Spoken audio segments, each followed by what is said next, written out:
I pozdrav youtuberi, evo nas u novoj epizodi Egi Drifta, danas neki update video, zašto nas nije bilo ovoliko dugo. A evo, prvi razlog je zato što smo čekali ovaj branik.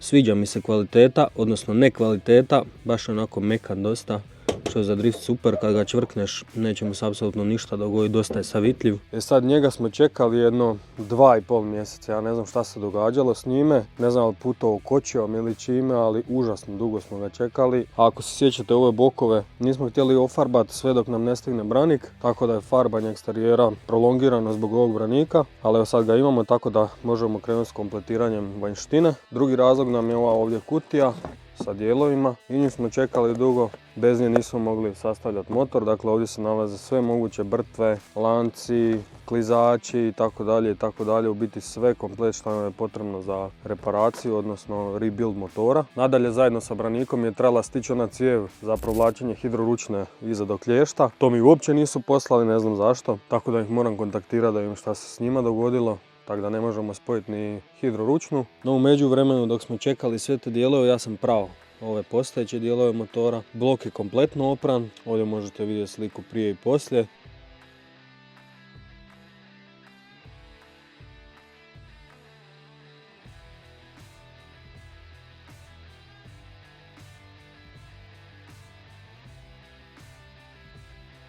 Sad je to ko novo. Ostalo mi još oprat vanos i reparirat ga također, to ćemo u današnjem videu. Oprat bregastu, sve ove ujne kanale. Ove ovdje polutke, lijepo očistit i glavu kompletno oprat. Tako da današnji video neće biti nešto predug, ali evo moram nešto snimiti, nisam dugo i čisto da imate neki update, da znate šta da se čekuje. U biti blok je na bušenju, njega isto čekamo i na skidanju, odnosno ravnanju. Glavu kad operemo nju ćemo također poslati, pa evo dok nemamo spremne sve dijelove ne možemo nastaviti sa snimanjem videa, ali evo uskoro bi trebalo biti gotovo sve. Nadam se idući tjedan. Dijelove sve imamo, brtve itd. Sad je ostala samo strojna obrada, pa ćemo snimati video i lakiranje, odnosno dovršavanje lakiranja, ubacivanje motora, ubacivanje stand-alone računala, spajanje itd.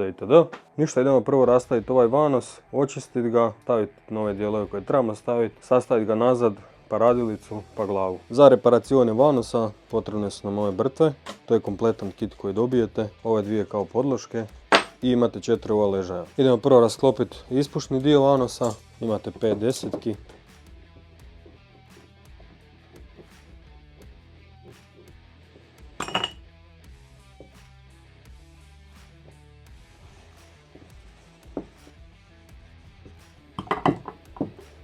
Izvedite ovu dijafragmicu, u biti ona se reparira.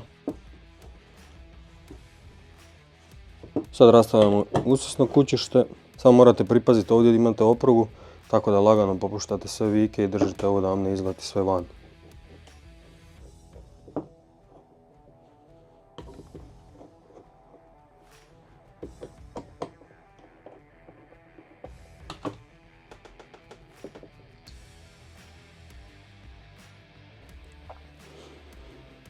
Dijafragmica nam je već izašla za van zajedno s poklopcem. Oprugu samo izvaditi. Ovaj donji kraj vam je širi, on ide dolje u vanos, dok ovaj ide na dijafragmu. Sad ću prvo oprat vanos, odnosno kućište vanosa, onda ćemo reparirati ove membranice.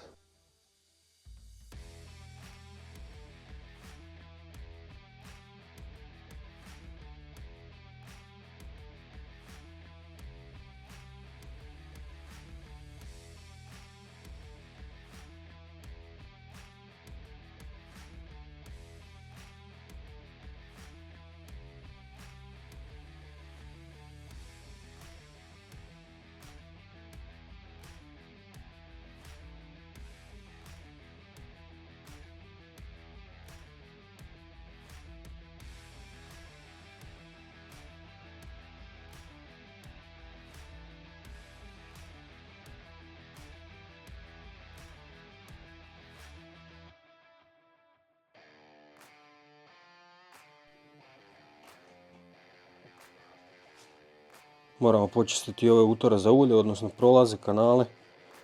Sa temeljnog ležaja ulje pod pritiskom dolazi do letećeg ležaja kroz ove rupice i podmazuje klipneću.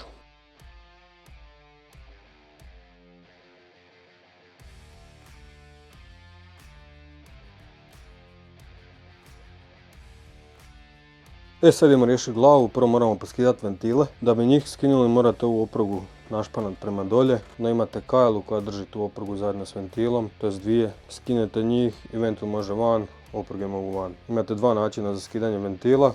Prvi način je da stavite Gedoru 20-22 recimo, uzmete čekić i opalite po ventilu gore, odnosno po opruzi i kajle vam ispadnu van i možete razdvojiti ventile i opruge. A drugi način je da imate ovakav alat, postavimo ga.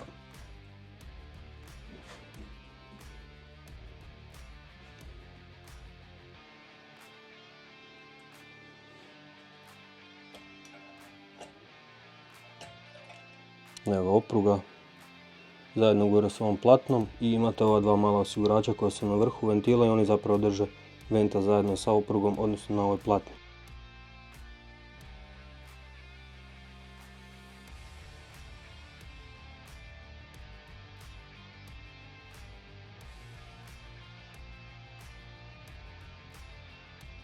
Eto, ako sad kad smo skinuli sve opruge, možemo ventile polagano vaditi van. Bitno je samo da zapamtite gdje je koji bio, da ga tu i vratimo.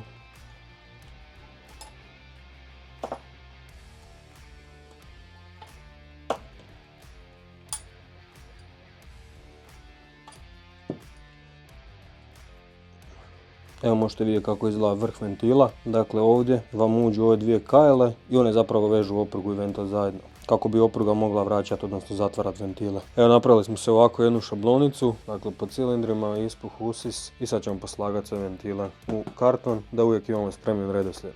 Dakle ovako sam ih vadio.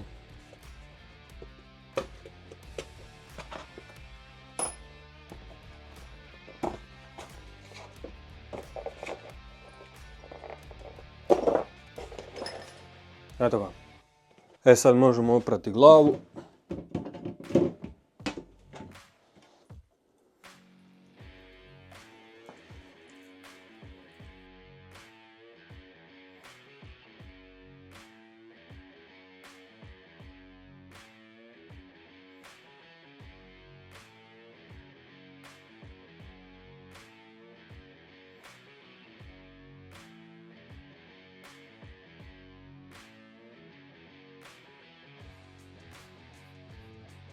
A daj zezate me da je ovo tako ispalo.